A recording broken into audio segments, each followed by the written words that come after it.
Vamos a iniciar la meditación sobre Hechos 19, 35 y 36, hermanas, que dice de la siguiente manera.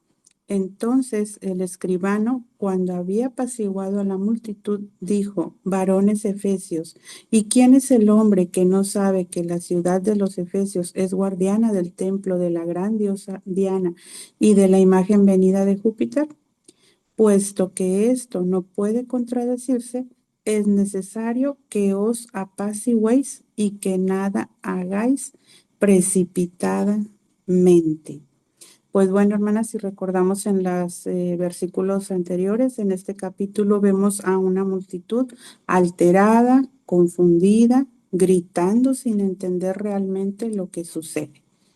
En medio de ese caos, un hombre trae calma apelando a la razón. Hermanas, vivimos en un mundo acelerado donde todo nos empuja a reaccionar rápido. Emociones, opiniones, problemas, redes sociales. Todo demanda respuestas inmediatas. Pero como hemos visto en este capítulo, la impulsividad es peligrosa. La impulsividad es actuar sin pensar, sin orar, sin consultar a Dios. Generalmente nace de emociones intensas. Y eso es lo que estaba ocurriendo con esta gente en Éfeso. Pues como vimos en las meditaciones anteriores, la mayoría ni siquiera sabía por qué estaban ahí, ¿verdad? Lo grave es que si actuamos impulsivamente, va a traer consecuencias. Y pues brevemente vamos a repasar algunos personajes bíblicos, historias que todas conocemos, hemos leído infinidad de veces, que actuaron de esta manera y sufrieron las consecuencias. En primer lugar tenemos a Caín, ¿verdad? Que mató a su hermano Abel. Esta historia está en Génesis 4 del 5 al 15. Dice ahí que se ensañó, ¿verdad? Y fue desterrado del Edén. Dios lo maldijo por aquella impulsividad con la cual le quitó la vida a su propio hermano, ¿verdad? Otro ejemplo de alguien que actuó impulsivamente fue Moisés. Cuando reaccionó con enojo, golpeó la roca cuando Dios le había dicho que le hablara, ¿verdad? Aún siendo un gran líder, un momento impulsivo le trajo trágicas consecuencias, pues no se le permitió entrar a la tierra prometida. Luego, el rey Saúl también, actuando por desesperación, no supo esperar en el tiempo de Dios, no supo esperar a Samuel y ofreció holocaustos. ¿Qué sucedió? Que Dios lo desechó como rey. Entonces, estos son unos cuantos ejemplos, pero tan solo para que veamos el alcance, las consecuencias graves de actuar impulsivamente. Pero, contrario a todo esto, vemos una voz de calma en medio del caos. Y aquí tenemos mencionado a un escribano que logra detener el desorden. ¿Qué hizo diferente? Pues él no actuó con la multitud, no se dejó llevar por la emoción, habló con sensatez, llamó a la calma, les dijo: debéis apaciguaros y no hacer nada precipitadamente. Aquí vemos un principio espiritual. Dios nos llama a responder, no a reaccionar. Dice en Proverbios 15:1, la blanda respuesta quita la ira, mas la palabra áspera hace subir el furor. ¿Cómo podemos evitar la impulsividad?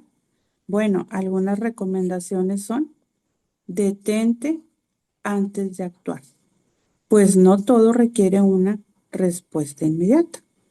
El apóstol Pablo nos aconseja en Efesios 4:31, quítense de vosotros toda amargura, enojo, ira, gritería y maledicencia y toda malicia. ¿Qué más debemos hacer? Orar. Orar antes de responder. Dios puede darnos esa dirección y guía en segundos si lo buscamos, ¿verdad? Antes de tomar alguna decisión, antes de responder. Y otro consejo es, filtra tus emociones con la palabra de Dios. En Proverbios 3:5 se nos dice, fíate de Jehová de todo tu corazón y no te apoyes en tu propia prudencia. Es decir, que la Biblia sea nuestro mapa espiritual, porque en ella encontramos la voluntad de Dios para actuar de la mejor manera, ¿verdad? Dice el Salmo 119, 130, la exposición de tus palabras alumbra, hace entender a los simples.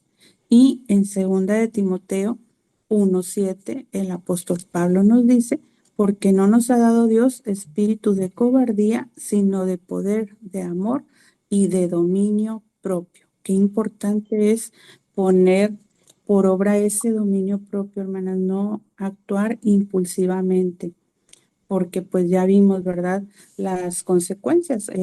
Y aquí, como mencionamos en Proverbios, que dice que no nos apoyemos en nuestra propia prudencia. Entonces, aquí no vale decir es que yo creo, es que yo pienso, es que yo tengo la razón. No, actuemos de acuerdo a la palabra de nuestro Dios. Eso es lo que corresponde hacer como hijas de Dios que somos. Entonces, hermanas, ¿qué podemos aprender en estos versículos que hemos visto hoy? Pues que si alguna vez hemos reaccionado sin pensar, guiadas por las emociones, pidamos a Dios que nos dé un corazón tranquilo, una mente sabia y ese dominio propio del que hablábamos hace unos momentos, que nos ayude a detenernos antes de actuar, a buscarlo antes de tomar decisiones, a confiar en su verdad más que en nuestros propios impulsos. Permita a Dios que al igual que ese escribano de quien no se menciona ni siquiera su nombre, ¿verdad? Pero que es un gran ejemplo para nosotras, pues que logremos la calma en medio del caos, que en lugar de ser contenciosas o rencillosas, seamos pacificadoras, porque una vida guiada por Dios no se caracteriza por reacciones impulsivas, sino por respuestas y acciones llenas de sabiduría. Quizás ahora no se nos presenten conflictos en un teatro, ¿verdad? Como le sucedió a los de Éfeso, pero sí se presentan conflictos en el matrimonio, en la familia, en la misma congregación, ¿verdad? O quizás en el centro de trabajo, en la escuela, los que están estudiando todavía, en la misma comunidad donde vivimos. Pues permita Dios que seamos esa luz, ¿verdad? En medio de las tinieblas, esa paz en medio del caos, como lo pudo hacer este escribano. Y aún siendo él un extranjero, pues logró llevar a esa multitud a la paz. Permita Dios que seamos instrumentos de paz, ¿verdad? Porque dice en Proverbios 25, 24 que mejor es estar en un rincón del terrado que con mujer rencillosa en casa espaciosa. Fíjense, hermanos. Entonces, permita Dios que seamos mujeres de paz y no de contiendas ni de rencillas. Dios nos ayude en este propósito y pues esta es la meditación en esta hermosa mañana. Gracias, hermanas, por su atención y Dios me les bendiga.